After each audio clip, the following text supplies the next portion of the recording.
नमस्कार, आप देख रहे हैं आज तक डिजिटल और मैं हूं आपके साथ अनूप आकाश वर्मा और मेरे साथ हैं क्राइम तक के डिप्टी एडिटर चिराग गोठी। चिराग, बहुत बहुत स्वागत है आपका। Thank you.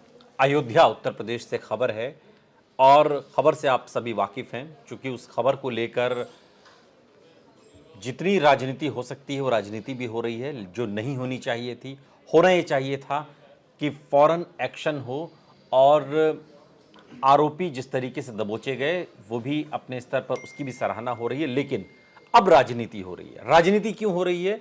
क्योंकि जो आरोपी है उस समाजवादी पार्टी से उसका ताल्लुक है। हम बात कर रहे हैं अयोध्या नाबालिग गैंग रेप की, जिसमें पीड़िता के जो नाबालिग लड़की है उसके गर्भवती होने के बाद इस पूरे मामले का खुलासा हुआ। लेकिन अब चिराग, इसमें बड़ी अपडेट ये आ रही है कि अब इसका डीएनए टेस्ट करवाया जाएगा, जिसकी मांग खुद अखिलेश यादव ने भी की थी कि इसका डीएनए टेस्ट कराया जाए, जिससे कि एक्चुअल में पता चल सके। क्योंकि जो आरोपी मोहित खान है वो समाजवादी पार्टी का नगर अध्यक्ष रहा और अवधेश प्रसाद जो मौजूदा सांसद हैं फैज़ाबाद के, उनका करीबी माना जाता है।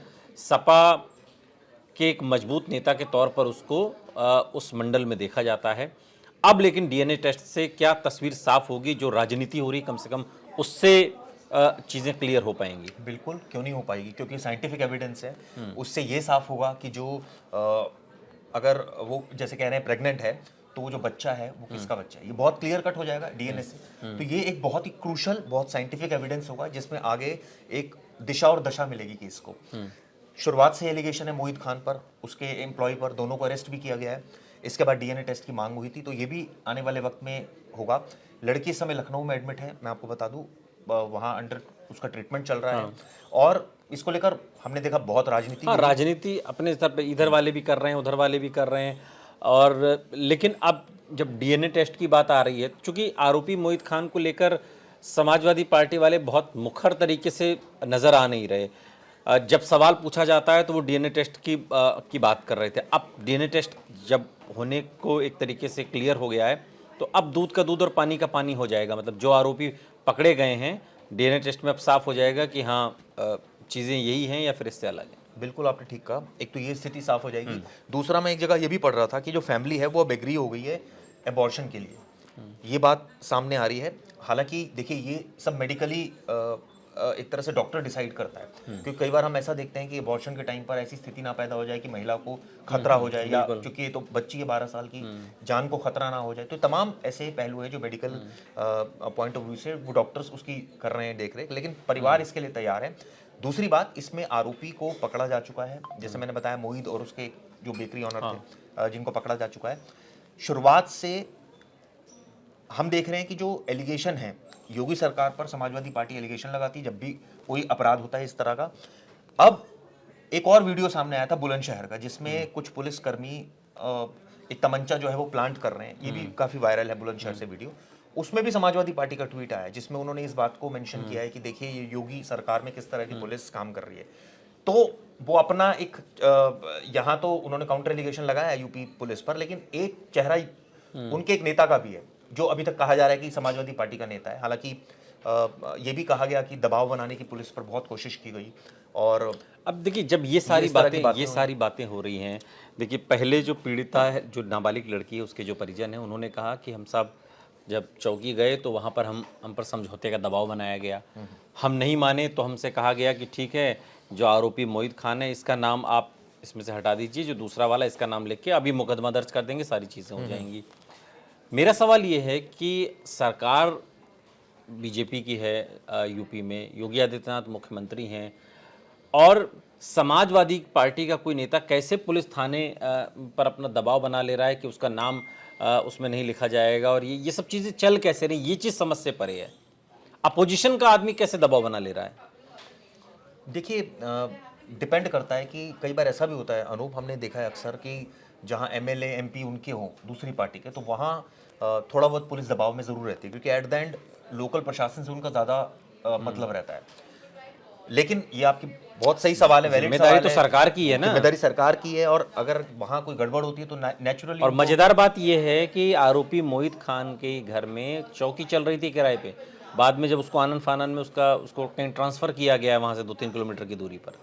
ये भी इसमें एक फैक्ट है। ये भी फैक्ट है, निकल कर आ रहा है ये वाला फैक्ट भी। लेकिन सवाल यही है ना कि जैसे आपने ये किया कि भाई समाजवादी पार्टी का नेता कैसे दबाव बना रहा है, कई बार पर्सनल टर्म्स भी होते हैं किसी अधिकारी के किसी अधिकारी से। यूजुअली हमने देखा है पर्सनल टर्म पर कई बार आउट ऑफ द वे जाकर बंदा काम करता है, लेकिन यूजुअली ऐसा देखा नहीं जाता, क्योंकि अगर सरकार यूपी में बीजेपी की है तो नेचुरली पुलिस तो उन्हीं के हिसाब से चलेगी।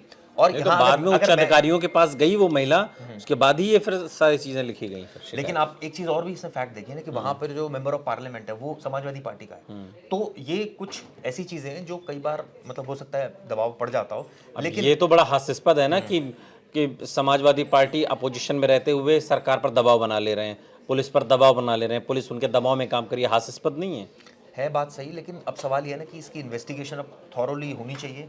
2 आरोपी इसमें अरेस्ट हो चुके हैं। लड़की की कंडीशन ये बताते हैं 12 वीक की प्रेगनेंसी है और परिवार इसके लिए तैयार हो गया अबॉर्शन के लिए। तो लेकिन वही है कि बच्ची की जान को कोई खतरा ना हो, इन तमाम बातों का ध्यान में रखते हुए आगे कार्रवाई करनी चाहिए, क्योंकि ये केस उतना ही हाईलाइटेड हुआ जितना इसमें पॉलिटिकल एंगल भी इसमें आया। इसमें आप देखिए कि जब नाम आया, शायद पॉलिटिकल एंगल ना होता तो इतना हाईलाइट भी नहीं होता। बात ठीक है, केस तो ऐसे मतलब कोई ऐसा तो है नहीं कि केस आते नहीं है इस तरह के। नहीं इस तरह के केस आते हैं, लेकिन ये ऐसा भी नहीं है कि कोई मामूली केस है। केस तो बड़ा ही है, क्योंकि बच्ची के साथ घिनौनी हरकत हुई है और इस तरह से एक आरोपी का नाम इसमें सामने आया, वो नेता है ये भी सामने आया, ये तमाम चीज़ें आई सामने। लेकिन इसको जमकर राजनीति भी इसमें भी, बल्कि यहाँ तक कि मैंने देखा कि कई जगह पोस्टर्स भी लगे हुए थे कि लड़कों से गलती हो जाती है। बीजेपी पोस्टर, वो बीजेपी के नेताओं ने पोस्टर लगाए थे, लड़के हैं लड़कों से गलती हो जाती, जो मुलायम सिंह यादव का जो एक स्टेटमेंट था उसको कोट करते हुए।